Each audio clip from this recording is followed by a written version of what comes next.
Ya estamos ya podemos empezar. Ah, ok, perfecto. ¿Qué tal? Muy buenas noches, profesor Lenin. Me da mucho gusto volver Hola, a hola, hola, verlo. Gerardo. Pues igualmente es un placer estar contigo y compartir este pequeño diálogo. La verdad es que se amerita una pequeña reflexión en torno a lo que estamos viviendo y en torno a la nueva normalidad y a esto que llamamos política, ¿no? Claro que sí. Sí, pues me da mucho gusto otra vez volverlo a ver, ahora sí a la distancia, como decimos todos, cerca, pero lejos. Y pues bueno, estamos cerca a través pues de las maravillas de las tecnologías de la información y comunicación, ¿no? Y pues bueno, cómo podemos estar en contacto, ¿no? Todas estas nuevas maneras de comunicación a través de la educación digital y las nuevas maneras de la civilización, ¿no? Que ahora nos afecta la pandemia. Bueno, antes que nada quisiera dar la bienvenida a usted, profesor, y además también a la audiencia que nos escucha. Y pues quisiera presentarlo un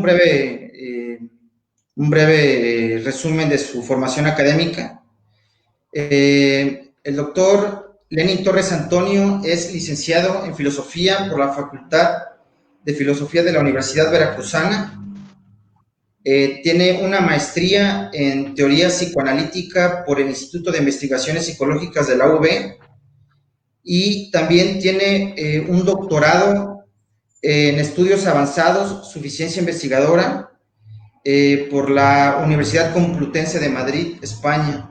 Y también tiene otro doctorado en estudios avanzados en el Departamento de Filosofía por la Universidad Autónoma de Madrid, España. Pues, profesor, un vasto formación académica, mucho psicoanálisis, mucha filosofía, mucha sociología, mucha ciencia política también, si la podemos decir de esa manera, mucha política. Pero quisiera comenzar este conversatorio con una pregunta. Eh, Ahorita la situación que estamos viviendo con la pandemia, desde su perspectiva como psicoanalista, como filósofo, ¿cómo ve, cómo afecta la pandemia en el aspecto económico, en el aspecto educativo, en el aspecto social? ¿Cómo ves esta repercusión, esta problemática? Gerardo, fíjate que estaba pensando cómo iniciar esta plática contigo y con los compañeros y compañeras que nos están viendo y nos están escuchando. Y yo voy a ser un poco contraproducente a la manera como casi todos están viendo finales del 2020. Estamos hablando de que la mayoría de la gente dice que este 2020 fue un año aciago, un año terrible para la humanidad, un año oscuro, un año difícil, complicado. Y paradójicamente yo lo veo como algo totalmente contrario. Yo creo que para mí fue como reafirmar lo que en cierta manera he venido leyendo, he venido concibiendo en torno a la naturaleza humana. Siempre he pensado que la naturaleza humana hemos querido sostener una visión de ella demasiada optimista, demasiada confiada y diría Nietzsche, demasiada alegre. Hemos pensado que la naturaleza humana es una naturaleza que sus ejes fundamentales es la racionalidad, el sentido comunitario, el sentido ilustrado. Pero yo creo que este 2020 nos deja una gran lección que nos va a permitir despertar de un sueño dogmático en el cual hemos estado nosotros por más de casi 2000 años, inmersos y pensando que habíamos tomado el mejor de los caminos. Yo creo que el hombre se topó su propia naturaleza, se topó contra su propia contradicción, y las consecuencias de esa contradicción lo han llevado a descubrirse diminuto, desvalido, contradictorio, pobre, que un virus nos haya recluido, haya tenido esa capacidad para enclaustrarnos, para ocultar nuestros rostros con nuestras cubrebocas, para generar un miedo generalizado en torno al sentimiento y al sentido que tenemos de la muerte. Ha sido una gran lección que creo que deberíamos verlo como la gran lección la humanidad debió tener desde hace mucho tiempo, y que tuvo que ser paradójicamente una crisis sanitaria la que nos despertara. Las bombas, las guerras, los miles de muertos que han habido por las manos de los propios humanos, no ha sido suficiente para hacernos despertar. Y pese a eso, esto es la paradoja que nosotros estamos viviendo, pese a esa acción que esta pandemia estamos viviendo actualmente, que parece que llega a su fin. Yo me gustaría tener una especie de dudas en torno a ese fin de esa pandemia a partir de la aplicación de la vacuna. Yo creo que el 2020 nos deja una gran enseñanza, y fundamentalmente nos deja una exigencia fundamental, que es volver a platicar, volver a hacer ciencia de la naturaleza humana. Creo que no ha sido suficiente las coordenadas conceptuales y epistemológicas que nos dejaron que nos dejó Platón, que nos dejó Aristóteles, que posteriormente la Ilustración vino a reforzar totalmente, y la modernidad fundamentalmente, de esa naturaleza humana que estaba en la cúspide de la pirámide evolutiva. Yo creo que hubo un colapso radical que nos deja exactamente al lado de la naturaleza. Nos deja mirando a la naturaleza con respeto y con añoranza. Nos deja viéndonos a nosotros mismos como ese virus mortal que ha venido destruyendo paulatinamente el entorno natural, ecológico, y que las consecuencias exactas de destrucción irracional, como el virus más mortal que ha existido en esta tierra, en este mundo, que es el propio hombre, se tocó, vino a ser la naturaleza que se presentó no a través de un tsunami, no a través de un terremoto, sino se presentó a través de un pequeño microscopio, y que vino.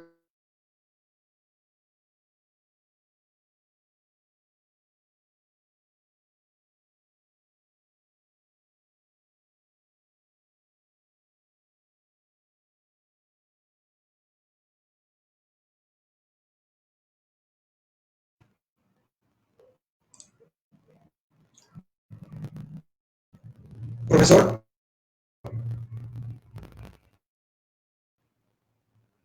profesor,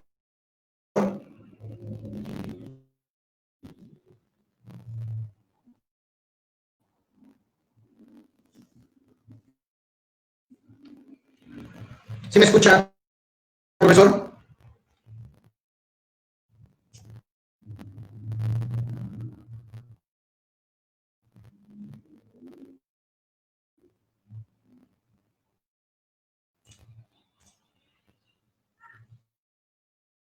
Profesor.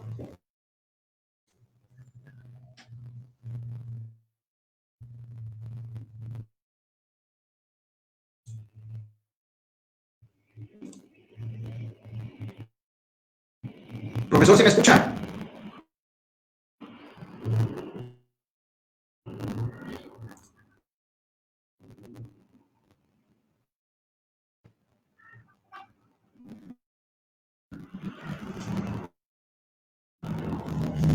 Profesor.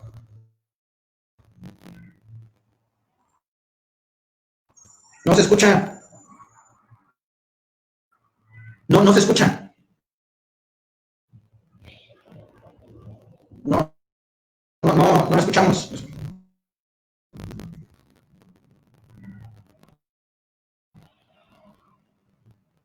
Sí, puede arreglar ahí un poquito su audio. A lo mejor y sí, es posible.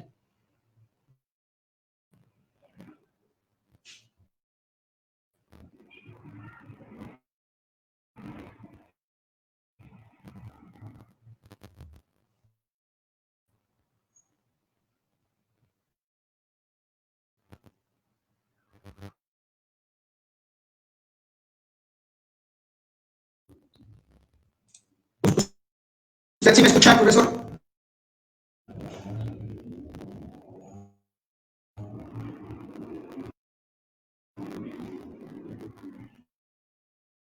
¿Usted sí me escucha?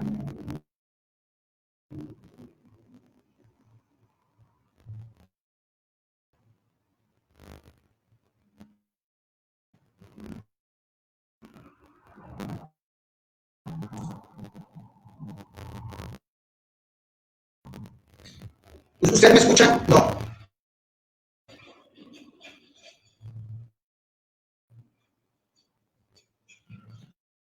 ¿Usted me escucha? No, no. Porque yo no lo escucho.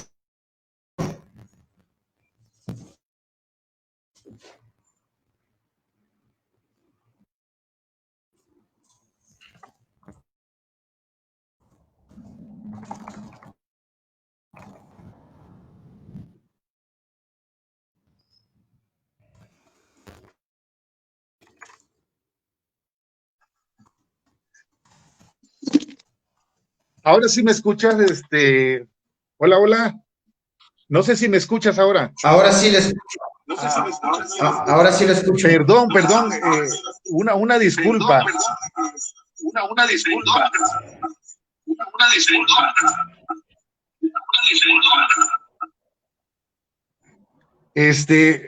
No sé si hasta dónde me pudiste escuchar todo este tiempo. Hasta donde estaba donde la naturaleza humana, desde ahí, porque de ahí empezó, pero ya nada más lo escuchaba, y le estaba yo diciendo, pero bueno, hasta ahí me quedé en la naturaleza humana. Y lo de los tsunamis. Yo realmente una disculpa a los compañeros que nos están exigiendo cuestiones de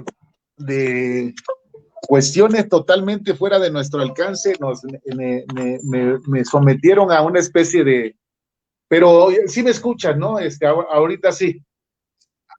Ahora sí ya lo escuchamos perfecto. Perfecto. Bueno, entonces yo venía diciendo que este 2020 para mí significa un parteaguas histórico, un parteaguas desde donde nosotros tenemos que volver a pensar las condiciones en las cuales nosotros hemos vivido este mundo. El coronavirus es un momento de enfrentamiento con la propia naturaleza humana.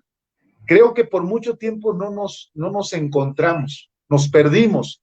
No sé en qué momento el ser humano se perdió, en qué momento ese ser humano perdió el piso y pensó que podría estar en la cúspide de esa pirámide evolutiva y poder ignorar totalmente ese equilibrio interno que existe en la naturaleza.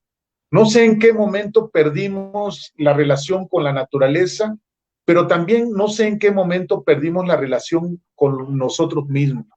Hay dos pérdidas que yo creo que hay que hacer hincapié. Hay dos momentos en el cual el ser humano se quedó solo.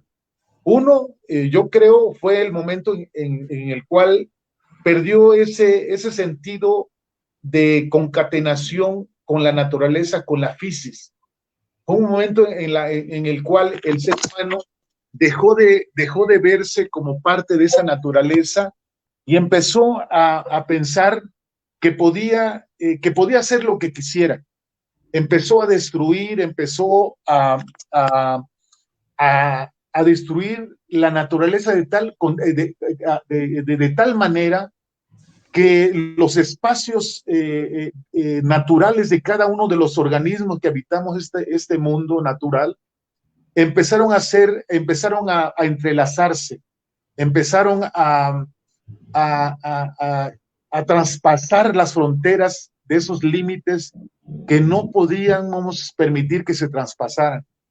Y hay otro momento también que yo creo que hay que hacerlo, hay que volverlo a platicar, que sería el momento en el cual nosotros perdimos la relación con el otro. Eso tiene que ver con la pérdida del sentido de comunidad. Los seres humanos empezamos a perder el sentido comunitario. Eso que en un principio, fíjate, hay una relación con el fuego. El hogar tiene que ver lo que surge alrededor de la hoguera. Fíjate esa etimología del hogar.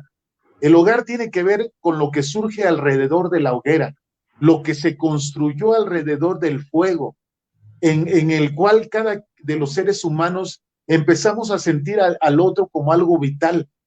Entonces yo creo que hubo un momento también que se perdió ese sentido de comunidad y el ser humano empezó a pensar que estaba solo, de que la pirámide evolutiva del poder tenía que ver con una especie de carrera por escalar esos espacios de poder y ver a los otros como un instrumento de dominio.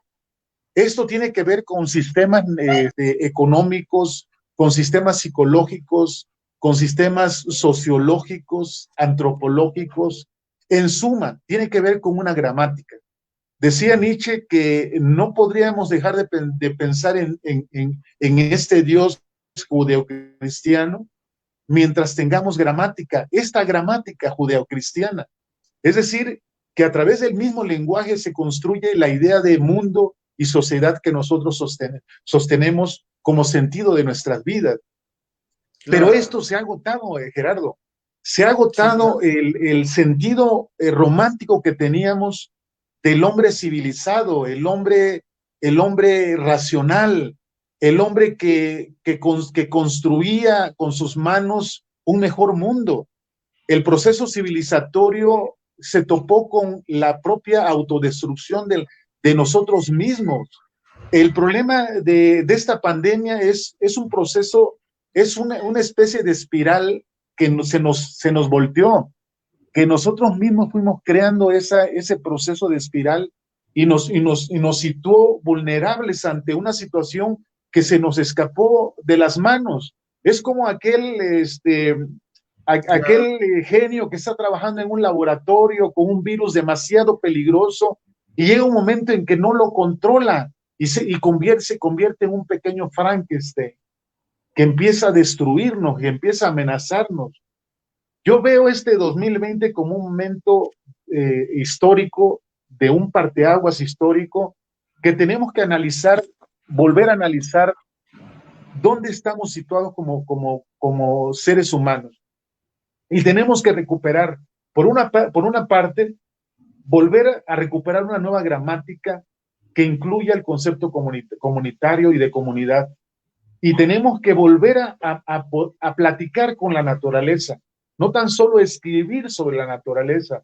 Tenemos que empezar a platicar con la naturaleza para volver a mantener ese equilibrio, ese límite que nos permite no llegar con una hacha y destruir enfrente de nuestro patio un árbol porque creemos que no es bello para nuestra casa de material que hemos construido para vivir.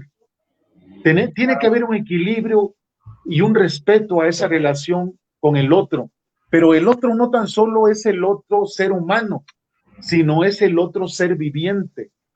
Por eso yo estoy señalando que hay dos momentos de pérdida. un momento en el cual perdimos el equilibrio con la naturaleza y el respeto, y hay un momento que nos perdimos a nosotros mismos. Dice Nietzsche, ¿cómo vamos a encontrarnos si nunca nos hemos buscado? Porque siempre hemos pensado que hemos estado aquí. Y entonces, para mí, lo que nos deja la pandemia es un momento de inflexión.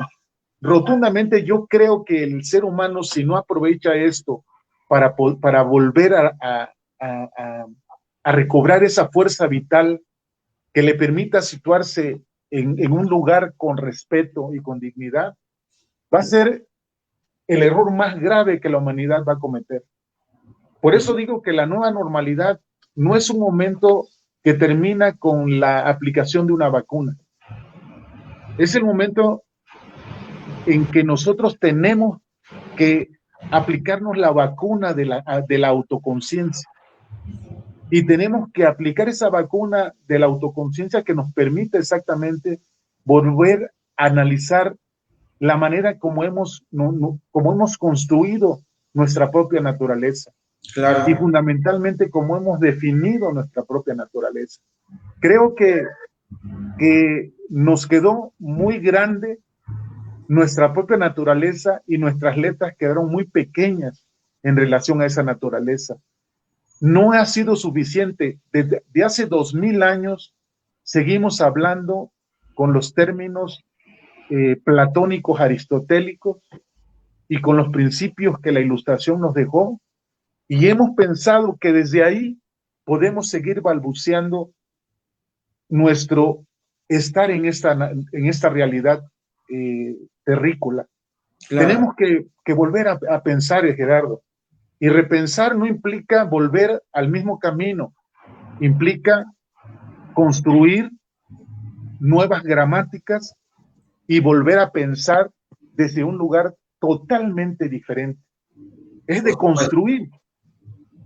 Derrida decía exactamente que tendríamos que deconstruir. Es decir, no podemos volver con los mismos elementos a construir nuestra visión de la naturaleza y desde ahí empezar a hablar. Tenemos que reconstruir no nuestra naturaleza humana, sino reconstruir nuestro concepto humano desde otras letras que yo no sé quiénes los tienen que realizar, pero lo que sí sé es que esa es la gran labor, el gran reto que el ser humano tiene enfrente, que tiene que construir una nueva gramática que permita exactamente excluir esa pedantería, excluir toda esa visión pobre con que hemos vivido, y tenemos que exactamente enfrentar el futuro desde esos elementos que hemos perdido. Claro. Yo creo que esa es una gran lección y para mí es lo que te puedo comentar en torno a lo que podemos hablar de la pandemia y todo lo que hablamos acerca de la naturaleza humana y la nueva normalidad. La nueva normalidad, qué paradójico cuando nosotros veíamos al burka de las mujeres del Medio Oriente, ¿no? Y que señalábamos eso como un exceso de ideología, como algo arcaico, como ese ocultarse que tiene que ver con con ser misógeno, ¿no? Y qué paradójico que ahorita los tiempos actuales nos hacen cubrir nuestros rostros por el miedo que tenemos a un pequeño microorganismo. Claro. Hay unos eventos que para mí fueron impactantes cuando estábamos en la plenitud del proceso de infección en Latinoamérica. Hay un momento en el cual en Ecuador particularmente, de repente en un edificio, un cóndor andino empieza a volar, que tenía muchísimo tiempo que ese cóndor no había, no llegaba a esas latitudes a volar libremente. Y de repente empezó a volar por ahí. Y una persona que estaba en ese edificio decía que era algo maravilloso lo que estaba sucediendo. La naturaleza empezó a sentirse libre de nosotros mismos. Claro. Y empezaron en los ríos, en las playas, verse animales que jamás se habían visto, porque el animal más dañino y el virus más dañino estaba recluido en sus casas con terror y con miedo.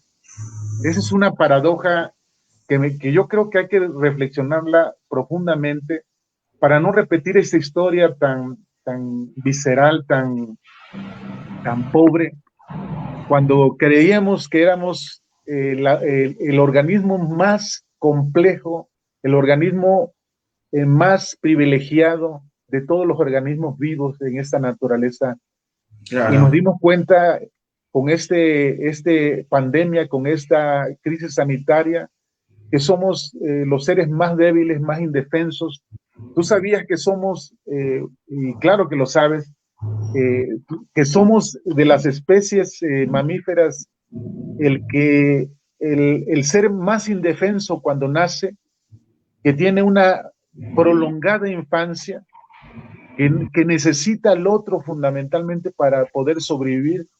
Un antílope nace y a los 3, 4 minutos está galopando. Nosotros nacemos prematuramente, necesitamos al otro. Empezamos a crear con nuestro cerebro grande una ficción que convertimos en realidad. Claro. Creamos un mundo ficticio que lo convertimos en realidad, pero también creamos un mundo banal, que creímos que ese mundo banal era el que realmente nos correspondía y el que nos daría la felicidad y la seguridad. Y lo más importante, dejamos de hacerlo, que es utilizar nuestra inteligencia para protegernos y respetar nuestro entorno. Empezamos a ser pedantes con la naturaleza, comenzamos a vernos con desprecios, empezamos a acumular el poder en las manos de unos cuantos y dejamos de invertir en la seguridad. Dejamos que millones y millones de seres humanos, aún sin haber nacido, fíjate Gerardo, estén condenados al hambre y a la miseria. Y todavía muchos se preguntan si esto simplemente es una cuestión de izquierdas o de derechas o de debates ideológicos. La pandemia nos somete a una profunda reflexión, Gerardo, porque nos somete a nuestra propia indefensión, nos rebota nuestra imagen como esa imagen pedante, esa imagen del virus más destructivo que existe en esta naturaleza que somos nosotros mismos. Exacto. Y entonces, volver a hablar del hombre nos va a costar muchísimo volver a ubicarnos en esa cúspide de la pirámide evolutiva y decir que somos el ser vivo más evolucionado y no vernos como el ser vivo más involucionado que existe en la naturaleza. Los animales matan por hambre y los seres humanos matan por placer. En una entrevista que le hizo un periodista del diario El País a un líder de los aztecas en una cárcel en Ciudad Juárez, le decía que por qué los jóvenes incursionaban en el sicariato. Y entonces muchos pensarían que es por pobreza, por hambre, por emociones, por poder. Y entonces decía un tipo, por cierto, muy inteligente, le dijo al periodista, fíjese que muchos jóvenes se meten al sicariato porque les gusta matar, porque sienten placer por matar.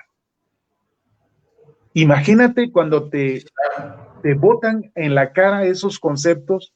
Muy fuerte. Y cuando tú estás encarrilado tu conciencia en que la violencia, la pobreza, la desigualdad, es producto de cuestiones ideológicas, y que no hay una naturaleza indómita, inconsciente, pulsional, violenta, sexual, que está permanentemente haciendo interdicción en nosotros y que habla por nosotros más allá de esa racionalidad.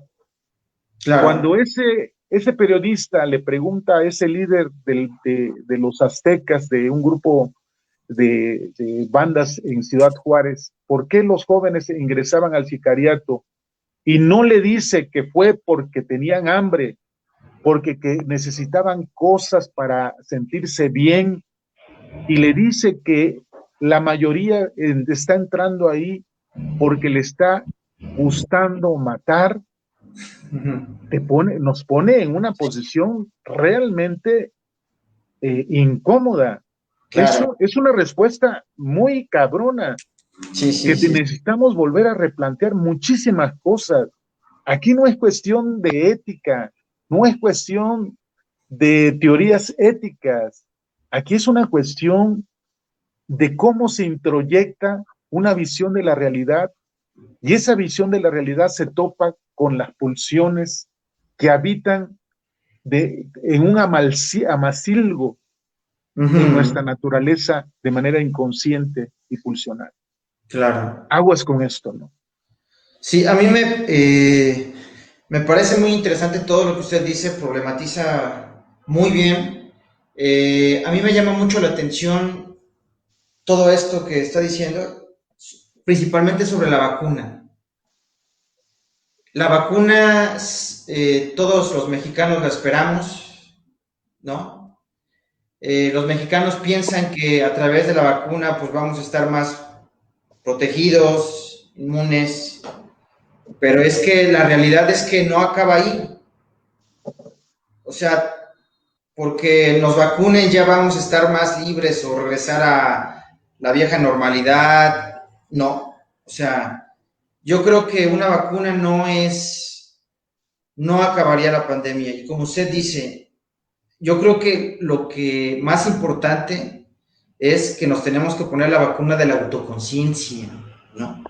De, de dar ese giro a nuestras subjetividades, a nuestra subjetividad, pero en conjunto, como usted dice, ¿no? Hemos perdido esa noción del concepto de comunidad, de trabajar en un sentido colaborativo, de reconocer al otro, de reconocernos a nosotros mismos, pero también con la naturaleza. La naturaleza humana son acciones de sujetos complejos, totalmente sociológicos, como usted dice, ¿no? Antropológicos y psicológicos, ¿no? Entonces, es una muy buena reflexión. Creo que esta pandemia nos obligó a tener una reflexión más profunda sobre nosotros mismos y creo que es necesario para repensarnos, ¿no? Para ver toda esta inseguridad que se está dando, toda esta inseguridad, toda esta problemáticas sociales, económicas, ¿no? La desigualdad, como usted dice, ¿no? Yo quisiera pasar a otra pregunta, profesor. ¿Usted qué piensa sobre estas políticas neoliberales que impactaron en aquel México en los años 60, 70, cuando llega este presidente Salinas de Gortari?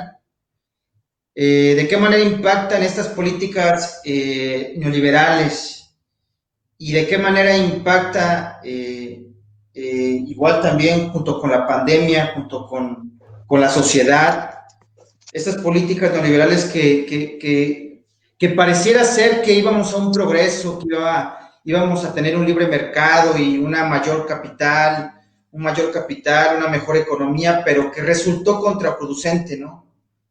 Este neoliberalismo que surgió más pobreza, en vez de que hubiera más progreso, más bienestar, fue lo contrario, hubo más pobreza. ¿Qué piensa acerca de estas políticas neoliberales en México, precisamente? Fíjate, Gerardo, tú tocaste un punto muy interesante, porque esto no es gratuito, ¿no? Esto tiene nombres y apellidos, como dicen en el argot coloquial. Cuando hablamos de que quiénes son responsables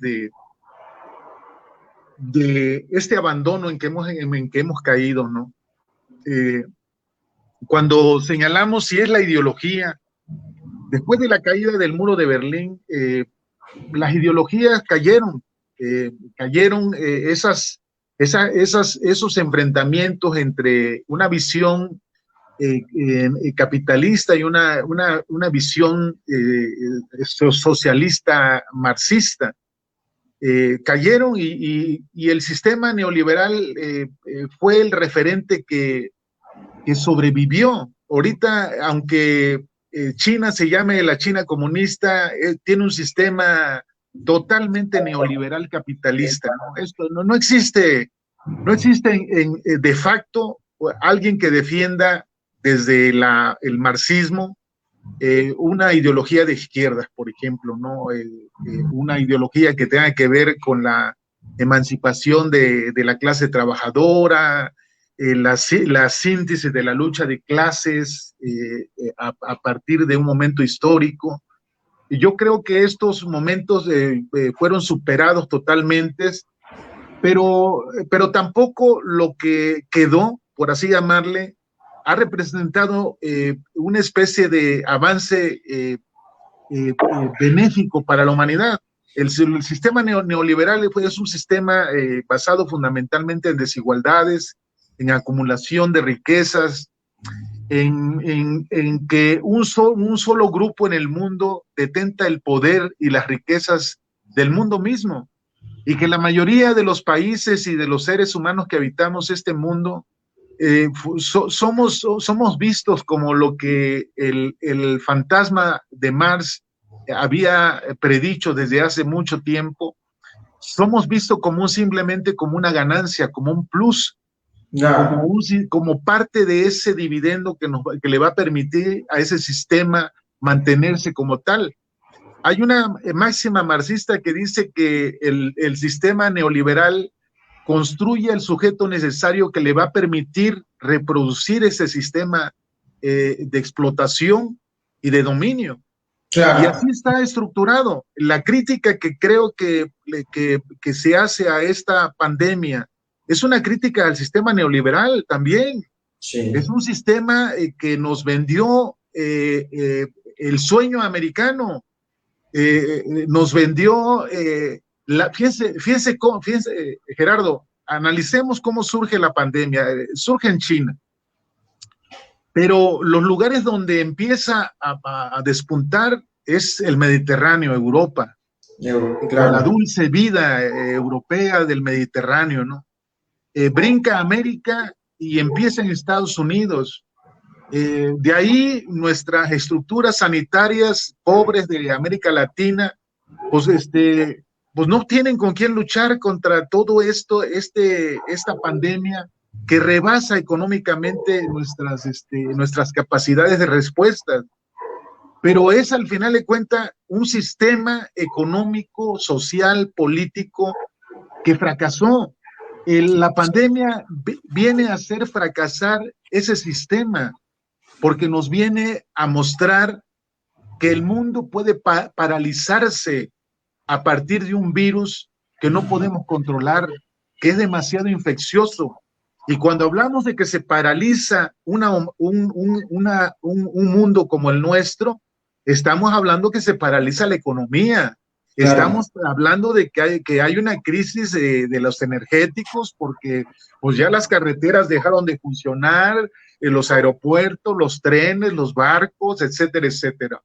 Claro. Esa crisis de certeza de futuro, al final de cuentas, tiene nombres y apellidos en cuanto a responsabilidad. Y ese sistema que cuando yo te hablo de esa nueva gramática que tenemos que volver a pensar y a plantear y a cuestionar, no desde las teorías dogmáticas marxistas, de izquierda, de las rancias de los 60, 70, que demostraron también que fueron inservibles, que se convirtieron en sistemas dictatoriales ideológicos que no funcionaron radicalmente, ¿no? Yo estoy hablando de que el sistema neoliberal es un sistema injusto, es un sistema de desigualdades que se reproduce en cada uno de nuestros países. Yo te voy a comentar, Claro. muchos me han criticado la crítica que yo tengo sobre el apoyo que estoy dando a la transición democrática que vive en México. Pero yo lo hago desde una posición totalmente académica y además lo estoy analizando. No es cuestión aquí de pasiones, de si quién es el más corrupto o si me cae bien o me cae mal alguien. Estamos hablando que en 30 años de gobiernos neoliberales, por así llamarles, mire, la Revolución Mexicana es la inauguración, por así llamarle, de la democracia institucional, constitucional del México moderno. Eso lo sabemos. Y que a partir de ahí se construyó un sistema de complicidades inteligentes, había un equilibrio que más o menos llevó a México a la modernidad. Eso también lo sabemos. Pero hubo un momento en que esa clase política envejeció y que el relevo generacional que quiso dar se topó con que ese relevo no tenía ni la preparación, no tenía la sensibilidad y no tenía las condiciones ¿cómo diré?, de experiencia política para mantener ese equilibrio que mantuvo a un PRI tantos años en el poder.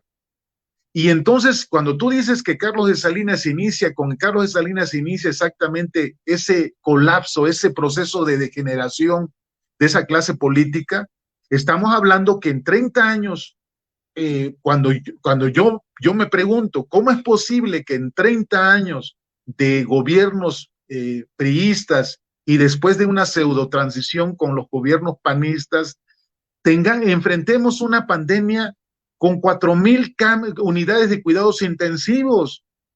Esto cualquier persona que simplemente lo vea y lo lea se va a dar cuenta de que es un despropósito, con un sistema sanitario de hospitales, con un sistema sanitario obsoleto, con 4,000 unidades de cuidados intensivos en todo el país, enfrentar una pandemia. Estados Unidos en ese momento tenía más de 100,000 unidades de cuidados intensivos y le pegó la pandemia y le está pegando la pandemia con todo lo que da.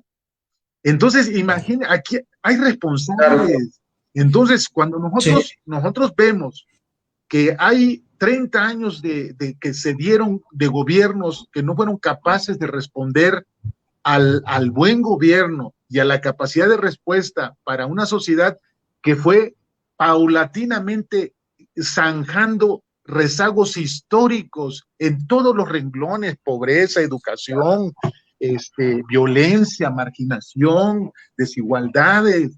O sea, cualquiera entiende que el proceso de transición que se dio en el 2018 fue un proceso normal de una sociedad que estaba cansada exactamente de esa degeneración de la política, y que la transición que se vive actualmente es una transición necesaria, que no tiene, fíjense, Gerardo, a veces a mí me sigue flipando, como dicen algunos, o sorprendiendo, como dicen otros. Me sigue sorprendiendo que la gente, muchísima gente, no entienda que lo que pasó en esos 30 años fue que se perdió la funcionalidad institucional del Estado y sus instituciones, que dejaron de funcionar, que el poder político era el que predominaba por encima de la ley, de la funcionalidad del Estado y sus instituciones. Y entonces, ¿qué pasa en este momento cuando llega el gobierno de Obrador? Resulta que ve un Estado sin funcionar, sin ley, sin reglamentos, sin capacidad para que sus instituciones puedan responder a las necesidades de pobreza, de marginación, de educación, etcétera, etcétera. Y entonces, ¿qué está pasando en este momento? Dicen muchos, ya está la cuarta transformación. No, no está la cuarta transformación. Lo que está simplemente sucediendo ahorita actualmente en México es que hay un proceso de restituir la normalidad del funcionamiento del Estado y sus instituciones. Por supuesto. Simplemente. Y entonces, cuando eso se logre, tenemos que tener un proyecto de sociedad y de país que nos permita exactamente confrontar ideas, confrontar debates, para enfrentar un futuro con más certeza, para que la política funcione, sea capaz de resolver los problemas graves que vivimos en marginación, pobreza y violencia. Esto no va a suceder mientras haya una lucha por el poder encarnizado como actualmente lo vivimos. O sea, el problema de la pandemia en México se emparejó con una lucha encarnizada por el poder. Los medios de comunicación totalmente acostumbrados a las dádivas, a la corrupción, los consorcios eran los que gobernaban, la cúpula empresarial, se usaba los partidos políticos para hacerse con los grandes negocios, con los grandes, para mantener sus grandes fortunas y desigualdades en México. ¿Y cómo no entender actualmente que necesitamos consolidar esa transición democrática en México y que el verdadero debate de las ideas pasa por un sistema de partidos realmente que exista y que realmente funcione? No se pueden juntar de manera esquizofrénico los partidos para luchar por el poder porque el otro tiene el poder y tener que soportar la lucha por el poder y por otra parte tener que trabajar para que el Estado funcione y funcione de manera legal y transparente como debió funcionar hace 30 años que dejó de funcionar. Claro, por supuesto. Es un despropósito, Gerardo. Fíjate que a mí este tema de la cuarta transformación me parece que es un debate que tiene que ver fundamentalmente acerca de que si es posible que los mexicanos podamos realmente transitar de un régimen a otro de manera pacífica y civilizatoria. Ese es por un lado. Por otro lado, entender de que todavía no hay un proyecto de nación alternativo que nos diga, nosotros necesitamos pasar de este sistema neoliberal corrupto, degenerado, en la cual unas cuantas familias de México tienen la mitad del Producto Interno Bruto. Gerardo, alrededor de 30 familias de empresarios en México tienen el 50% del Producto Interno Bruto de las riquezas en México. Esto no puede ser.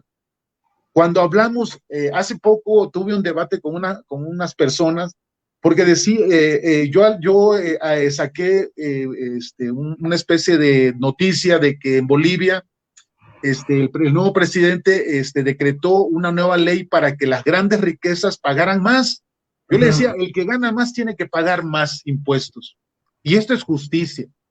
Y entonces me decían, bueno, es que, ¿cómo? Entonces quiere decir que en México el que gane no tiene derecho a preservar su... Le digo, sí tiene derecho a preservar sus riquezas, pero esas riquezas tienen que tener un límite. Un Estado tiene que ser el garante para que esas riquezas puedan distribuirse de manera equitativa y puedan llegar a la mayoría de los ciudadanos. Esto no es el hilo negro que se está inventando, es simplemente la normalidad. Una sociedad sin que haya una justicia social, una distribución democrática y justa de sus riquezas, es una sociedad donde vas a ver 56 millones de pobres extremos, una clase media incipiente que va hacia la pobreza y 30 familias teniendo el 50% del Producto Interno Bruto de riquezas del país. Entonces, esto no es posible, esto hay que entenderlo. Ahora bien, yo creo que el presidente de la República ha cometido errores. Yo le veo errores como todos, pero son errores que tienen que ver con uno. Muchos dicen, ¿por qué tiene agentes priistas y panistas en el gobierno? Yo creo que el presidente Obrador ganó como resultado de un gran hartazgo de la sociedad sobre esos sistemas decadentes que llevaron a la bancarrota al Estado mexicano, pero que no le dio tiempo de generar esa nueva clase política. que existe todavía esa clase política incrustada en esta cuarta transformación que le llaman, y siguen manipulando los partidos políticos, y que son los de siempre. Nosotros en Veracruz vamos a seguir viendo en el PRI a los yunistas, vamos a seguir viendo a los fidelistas, y vamos a seguir viendo, en fin, a todo esa pléyade de políticos que han vivido toda la vida del presupuesto. Y que quieren volver.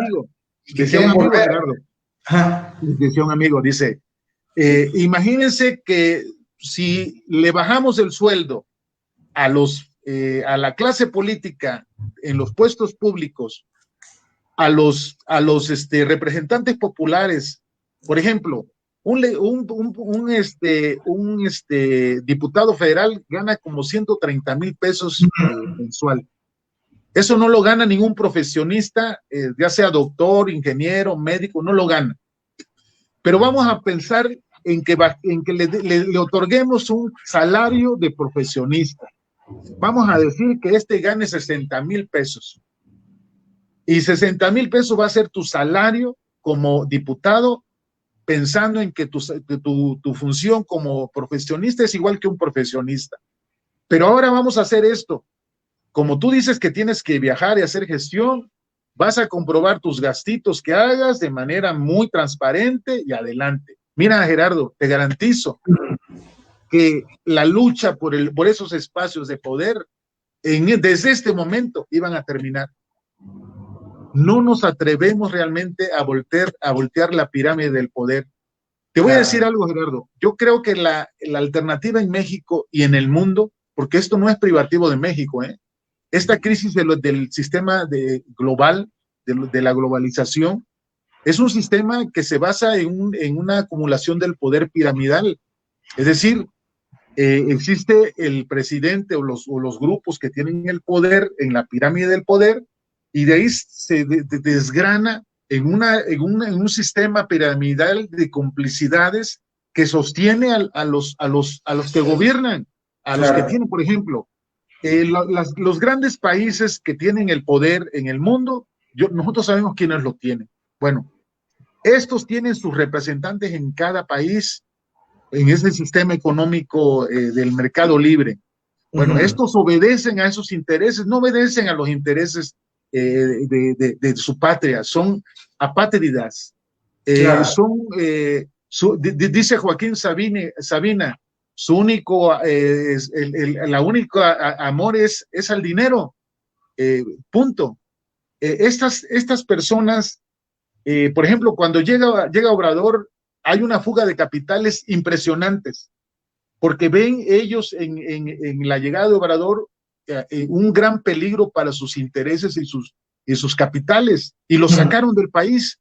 A ellos les valió madre que esto provocara inflación y que esto provocara más pobreza y provocara más problemas a México. Pero el problema, ¿sabes dónde está, Gerardo? En que no hay una alternativa de país, en que no nos atrevemos realmente a voltear la pirámide del poder político, en que seguimos en un sistema presidencialista en el cual el presidente detenta todo el poder. Ahora sí, dicen algunos, ahora sí muchos están hablando de que necesitamos pluralidad y división de poderes, cuando sabemos perfectamente que ese sistema ha prevalecido por más de 70 años en México. Después de la revolución se construyó un sistema del poder piramidal presidencialista, y hasta la fecha.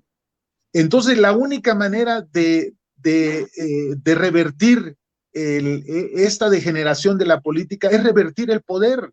Necesitamos darle el poder a las bases, pero vuelvo a insistir, esto no es privativo de México, esto lo vivimos en España, se vive en Alemania, en Italia, en Brasil, en Colombia, en todas partes, porque el sistema se ha construido de esa manera. Ese es el sistema neoliberal, es la acumulación del poder en las manos de unos cuantos.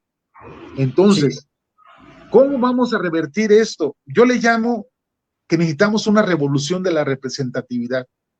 Y te voy a platicar por qué. Por ejemplo, cuando se construyó este Estado moderno que nosotros llamamos del Pacto Federal, México no rebasaba, yo tengo ahí las cifras, pero estamos hablando de unas cifras impresionantemente bajas, no me acuerdo que si eran 20 millones de mexicanos. Entonces se hizo el Pacto Federal, lo que llamamos la República, y entonces tenía un sentido y funcionaba. Pero ahorita cuando vemos que la demografía, conceptos como demografías que no están incluidos en la planificación política, por ejemplo, cuando vemos que un municipio ya tiene más de 400,000 habitantes o llega a tener el millón de habitantes, estamos hablando que los ciudadanos ya no nos sentimos representados, porque esas representaciones que se formaron en ese pacto federal y quedó constituido en esa división de poderes con una estructura ejecutiva y con una estructura legislativa, con diputados federales, locales, senadores, regidores, pero que en relación a la población ya no son representados. Entonces necesitamos una revolución de la representatividad en México. Necesitamos voltear la pirámide. Necesitamos conceptos fundamentales como cercanía. Necesitamos recuperar el concepto de comunidad. Necesitamos dotar a nuestros cabildos y en ese sentido necesitamos empoderar el municipio. Necesitamos empoderar al municipio de tal manera que el municipio tenga la capacidad, sus cabildos, de poder generar estructuras abajo, pero con representación, que puedan ser escuchados y que tengan voz y voto para planear las políticas públicas. Claro. Necesitamos ir a la gente que de la colonia, al jefe de manzana, que es una figurita ahorita, nada más, y que él simplemente le dieron la facultad de expedir ¿cómo le llaman? Una constancia de residencia, es su única facultad que hace el jefe de manzana. Pues ahora necesitamos darle al jefe de manzana todo el poder para que este jefe de manzana pueda planear con sus vecinos las políticas públicas que se necesitan implementar, pues en obra, en educación, en vigilancia, etcétera, y etcétera, y etcétera.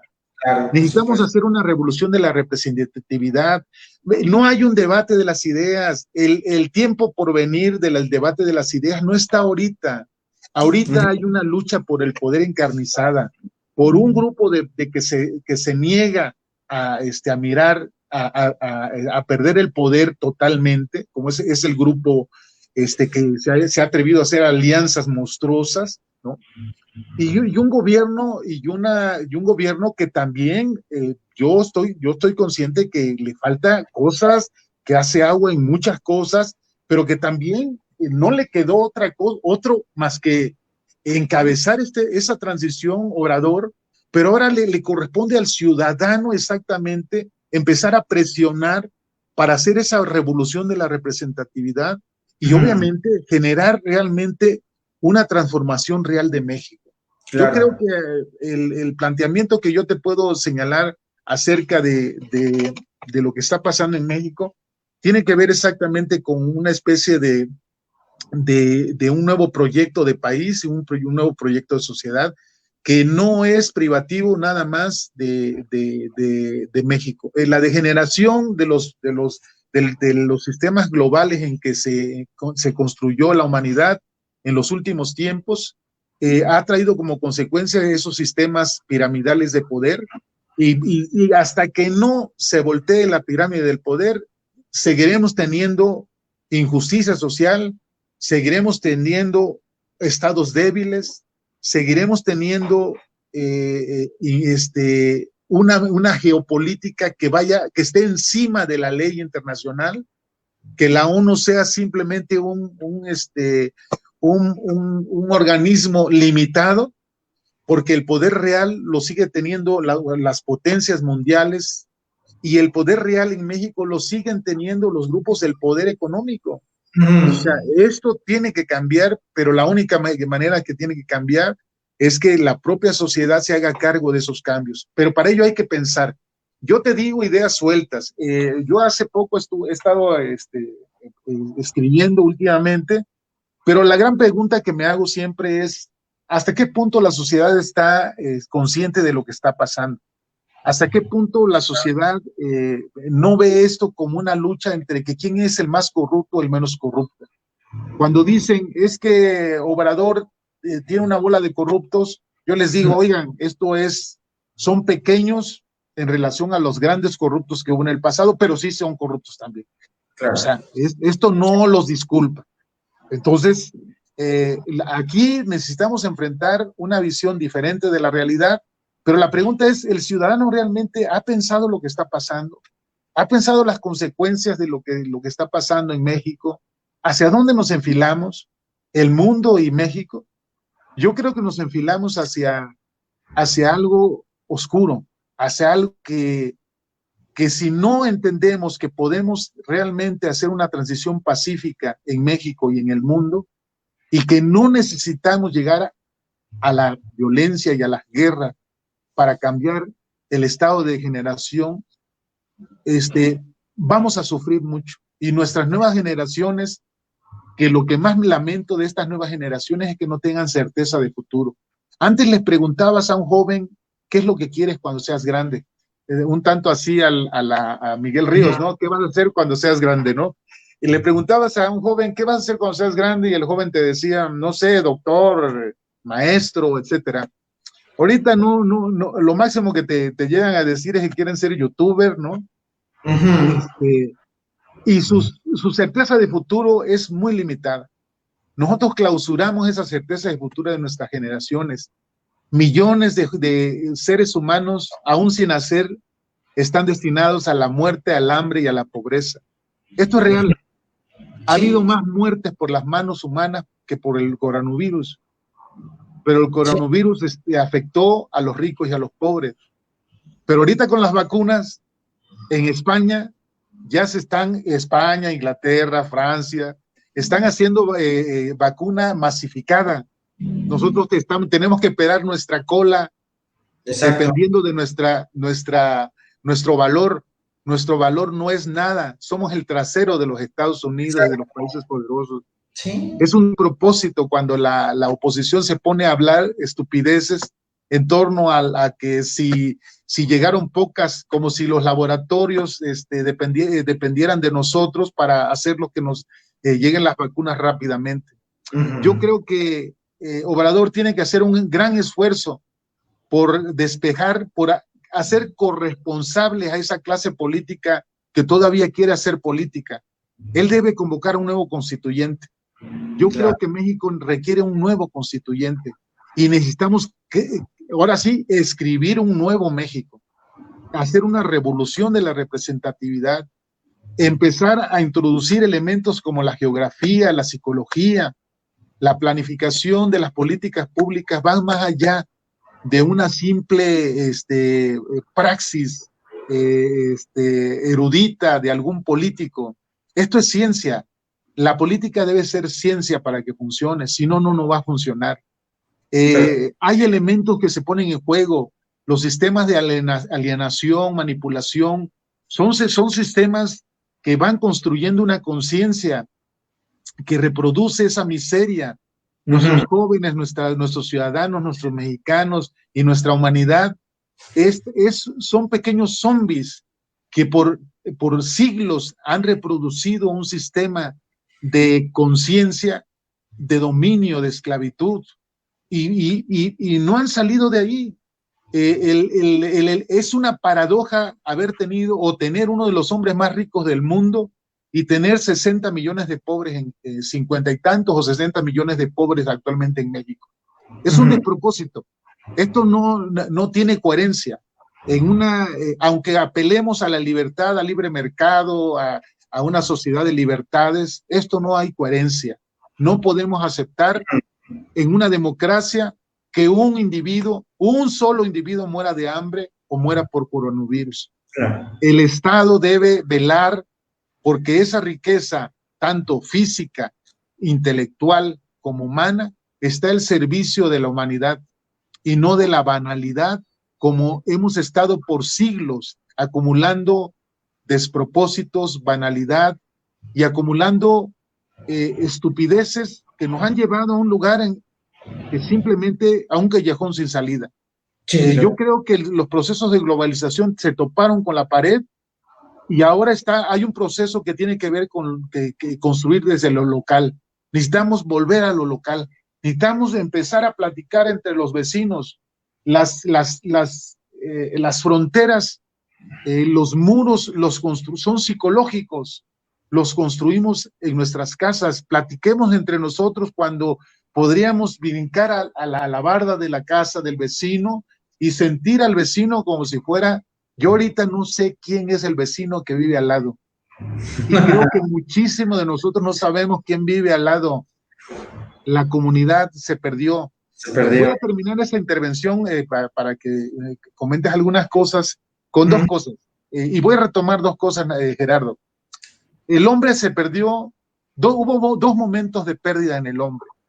Una pérdida en el sentido del equilibrio con la naturaleza. Hubo un momento en el cual se perdió ese equilibrio y perdimos el equilibrio en relación con la naturaleza. Y hay otra pérdida más grave, la pérdida de la relación con el semejante. Hay una pérdida en la cual se perdió el concepto de comunidad. Somos unos extraños entre nosotros mismos. La política no funciona. La política, los parámetros con que la política se está construyendo son parámetros que tienen que ver exactamente con esa idea limitada de los sistemas mundiales de explotación y de miseria. Claro. La nueva política tiene que ver con la solidaridad, tiene que ver con la comunidad y tiene que ver con el semejante. Claro. Ahí te dejo esto y no sé si te interesaría que platicáramos otras cosas, ¿no? Sí, me llama mucho la atención este concepto que me llamó mucho la atención, revolución. Hay que hacer una revolución de la representatividad. O sea, es un concepto, vaya, innovador, más que innovador. Yo creo que ahí está el problema. O sea, ¿cómo el ciudadano, cómo nuestros semejantes, nuestros vecinos, nuestros familiares, nuestros amigos, nuestros más cercanos, qué tanto son capaces de representar sus intereses, ¿no? Pero no los intereses de nosotros, sino los intereses de todos los demás también, ¿no? De ese bien común, ¿no? De ese bien común para todos, de ese bienestar. Me llama mucho la atención este concepto porque de igual manera, como usted dice, estamos en una lucha por el poder, y no solamente en la política, estamos en una lucha de poder hasta en nuestras propias casas, ¿no? Estamos peleando por el cuarto de al lado, que yo ahora quiero obtener esto, quiero comprar esto. Estamos en una lucha de un poder económico, pero también espacial, y también en una lucha de poder de sometimiento con el otro, hasta en nuestras propias casas, ¿no? O sea, cuando ordenamos algo, o cuando tomamos las decisiones, ¿no? Decisiones totalmente arbitrarias y sin sentido a lo mejor, ¿no? Entonces, me llamó mucho la atención cómo esta lucha de poder, que también radica en las vidas cotidianas, también está en las altas esferas, ¿no? O sea, los partidos políticos, ahorita con esta alianza de PRD, PRI, PAN para derrocar a la Cuarta Transformación. Entonces, a mí me llama mucho la atención que están rotulando, ¿no? El logotipo de la Cuarta Transformación en los muros, ¿no? De las avenidas, ¿no? De las calles, ¿no? Y me comenta una tía, Cuarta Transformación. ¿Cuál transformación? No ha habido ninguna transformación. Y le comenté, ¿no? Tía, mire, la verdad es que no vamos a ver una transformación de 1, 2, 3 años. O sea, es una transformación que va que va a durar muchos años y que va a acabar el mandato de Andrés Manuel López Obrador, y tenemos que seguir con esos intereses, con ese mismo proyecto de nación, que no lo hay, como usted lo dice, y que no hay un proyecto de nación. Igualmente no, involucra que no hay un proyecto educativo, no hay un proyecto social, no hay un proyecto que se alinee, que se alinee al bien común, a este bienestar que todos deseamos, que todos queremos, en un sentido utópico también, ¿no? Pero me llama mucho la atención esto de la revolución representativa. Fíjate, Gerardo, que el concepto de revolución de la representatividad tiene que ver con algo muy elemental. O sea, por ejemplo, si tú analizas tu ciudad, tú eres de Jalapa, ¿verdad? Sí. Eres jalapeño. Soy jalapeño. Bueno, o sea, imagínate Jalapa, no sé, en el pasado siglo, ¿no? Estamos hablando a finales, a principios del pasado siglo, ¿no? Ahorita Jalapa tiene más de casi 400,000 habitantes, un poquito más, como 430,000 habitantes por ahí. Y es algo muy lógico, ¿no? O sea, el concepto de federal, nosotros tenemos una visión que tras de nosotros tiene que ver con la ilustración. Estas ideas ilustradas son las que marcaron ¿cómo diré? El proceso más fino de la manera de organizar la vida en sociedad y el poder público. O sea, fue lo más acabado que los ilustrados nos dieron, ¿no? Y que hablamos del término de democracia, de división de poderes, ¿no? De tolerancia, etcétera, etcétera, y etcétera. Entonces, nosotros hemos pensado que la democracia es la manera en que se legitima el poder, la llegada del poder, pero el poder se ha pervertido. Entonces, viene como consecuencia que necesitamos regenerar el poder. Un poder pervertido es un poder en las manos de una persona psicológicamente enferma, una persona que roba y que no siente culpa, que agarra los ingresos del Estado para sus fines personales y que no siente culpa, es un sujeto enfermo. Y ya estamos hablando de psicopatológicamente hablando, ¿no?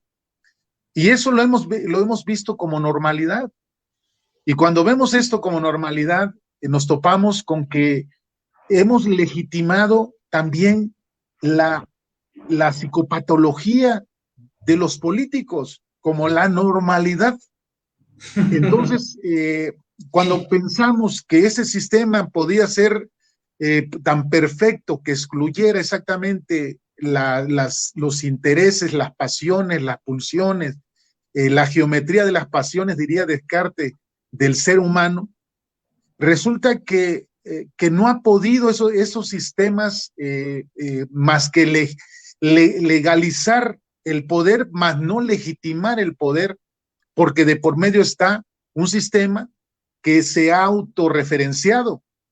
Entonces, cuando nosotros vemos esta autorreferencia, decimos, oye, de manera muy inteligente, Vargas Llosa, la vez pasada que habló que México era una dictadura perfecta cuando el PRI gobernaba, que gobernó más de 78 años, por ejemplo, decía, es que es una dictadura perfecta. ¿Por qué? Porque se legitima democráticamente, eso nadie lo puede negar. Había los votos, se contaban los votos y los votos eran a favor del tlatoani en turno, del priista, el presidente, ¿no? Pero algo muy interesante aquí que hay que tomar en cuenta, había un sistema de complicidades que se desgranaba desde el presidente de la República hasta lo más elemental que serían los cabildos, los líderes de colonias, y todos eran beneficiados del poder público, de las arcas públicas, del manejo discrecional de los recursos. Decía un amigo, lo que se pone en juego en la política es el presupuesto público. La lucha del poder no es el poder de la representación narcisista, No. es el poder del dinero.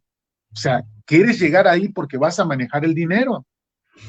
Y por Claro. más que hemos hecho candados, sistemas de control, de contralorías, etcétera, y etcétera, y etcétera, no hemos podido realmente porque las instituciones y el Estado como tal dejaron de funcionar.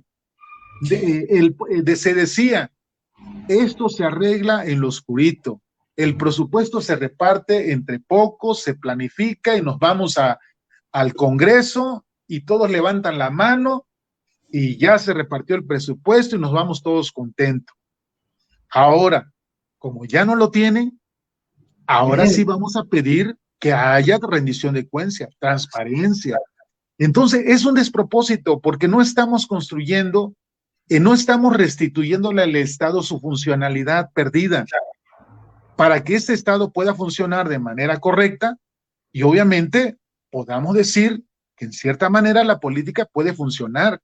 Pero cuando yo hablo de la revolución de la representatividad, estoy hablando de que los sistemas globales pasaron desapercibidos las caras de los individuos, la demografía como tal, y se fueron por tantos años con sistemas que no fueron capaces de escuchar al otro. Fuimos perdiendo el sonido del otro, la imagen del otro, la necesidad del otro. Esos sistemas tienen que ver con la psicología, tienen que ver con los procesos narcisistas, individualistas de los sistemas neoliberales, ¿no?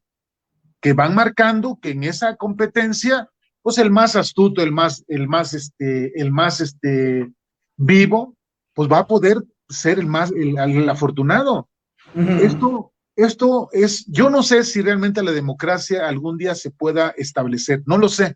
Realmente sería como de un pitonizo pensar que la democracia algún día se pueda pensar que la democracia es el mejor sistema para organizar la vida pública. Cuando Platón hablaba de la democracia, de la oligarquía, hablaba del gobierno de los mejores, pero hablaba de los filósofos, no de los mejores en el sentido de lo que planteaba Nietzsche, ¿no? Nietzsche decía que la aristocracia y el gobierno de la democracia era el gobierno de los mejores, pero en el sentido de los fuertes, Los fuertes, de los hábiles, de los que eran capaces de los de no audaces.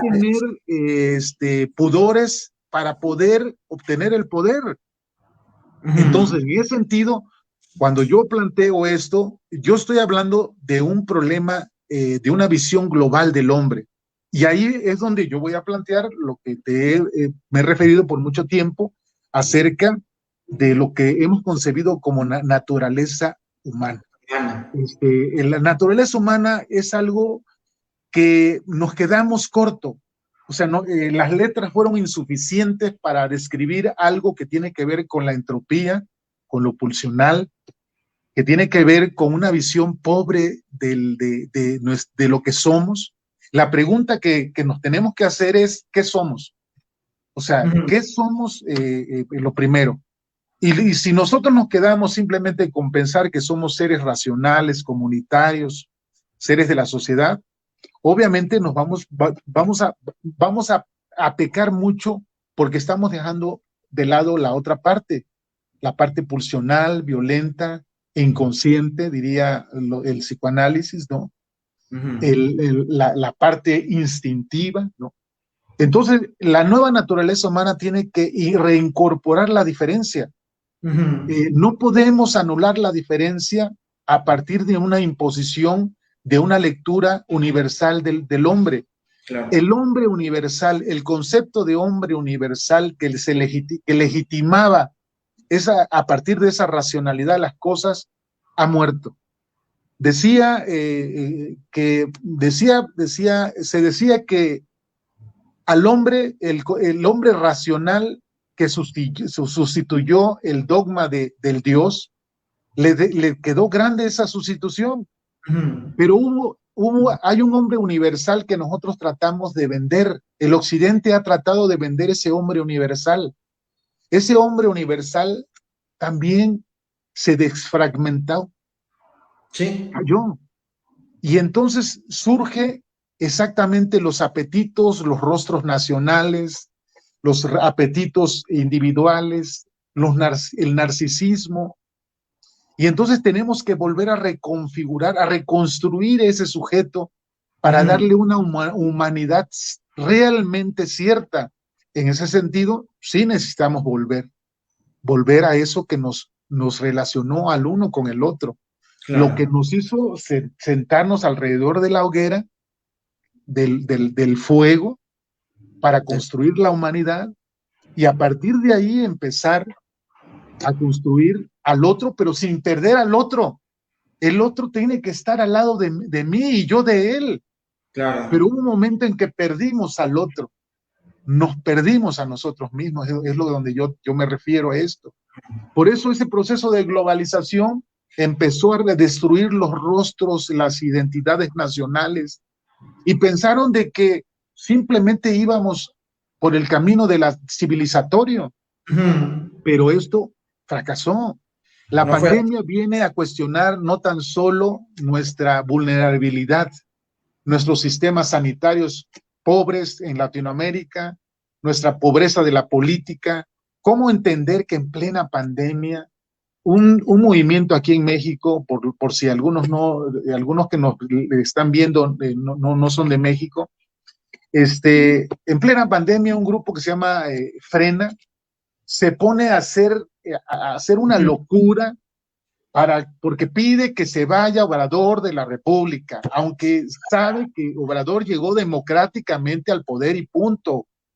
Y verlos a los tipos en plena pandemia, ver a los medios de comunicación ocupar horas y horas todavía en la actualidad para mostrar los hospitales saturados, a los enfermos, las historias terribles de la gente que está muriendo por el COVID-19 y no ocupar ese tiempo aire para promover la sana distancia, el uso del cubreboca, la nueva normalidad, exhortar y ver esa lucha encarnizada por el poder.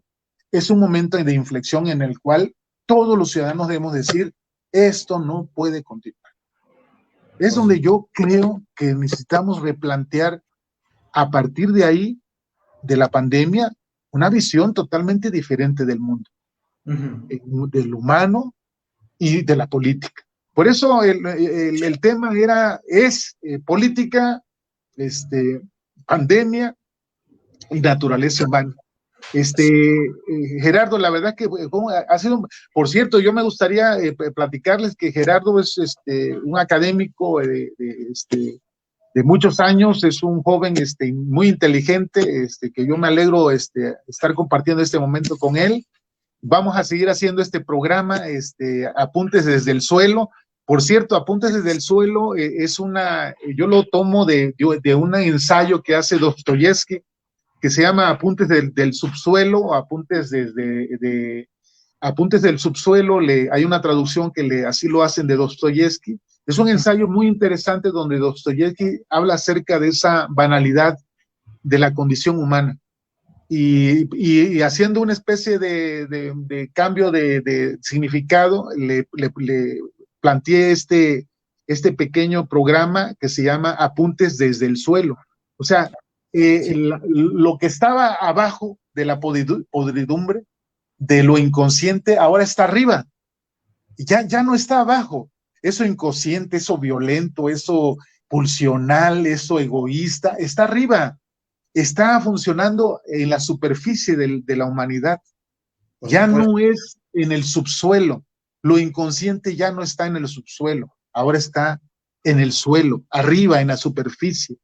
Necesitamos hacer una filosofía de la superficie. Es ahí donde yo me quedaría ahorita, porque ya vamos casi más de 1 hora y media, Gerardo, cierto. y decir que pues, vamos a seguir platicando de esto, después haremos, yo me gustaría decirles de que este año que viene es un año de retos, es Claro, un año de retos para México, un reto para el mundo.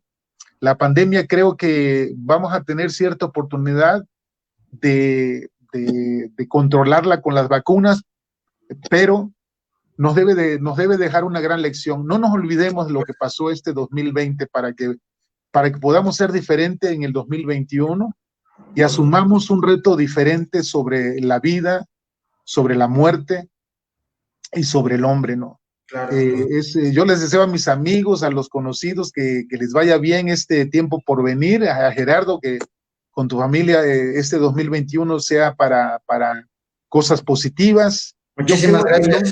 El hombre puede recuperarse y apostemos porque el hombre se recupere. En la política podemos perfeccionarla. México tiene que transitar hacia estadios mejores porque tenemos unos retos increíbles. La violencia está en la superficie, la estupidez está en la superficie, la mediocridad está en la superficie y la inteligencia parece que se fue en el subsuelo. Rescatemos la inteligencia del subsuelo. Bueno, un saludo, Gerardo. Claro que sí, un saludo, profesor Lenin, y pues vaya, una plática súper interesante, que la verdad a mí me abrió bastantes cosas que pasaba por desapercibido, pero igual le deseo a usted un feliz año. Y yo creo y confío en que la humanidad debe de ser cada vez más fuerte psicológicamente, pero también tener la voluntad, la fuerza de voluntad, ¿no? Por cambiar las cosas y por hacer de un mundo mucho mejor. Entonces, muchísimas gracias por esta plática, por este diálogo. Creo que estos diálogos enriquecen el alma, enriquecen la razón y el corazón. Y muchísimas gracias, profesor Lenin. Estamos aquí cuando usted guste. Órale, un saludo a todos. Un saludo. Voy a recuperar algo. Patria o muerte, venceremos, ¿eh? Así Aunque es. me llamen de izquierda, pero lo digo en un sentido metafórico, ¿eh? Claro, sí, por supuesto. Órale, un saludo a todos. Bye bye. Bye bye.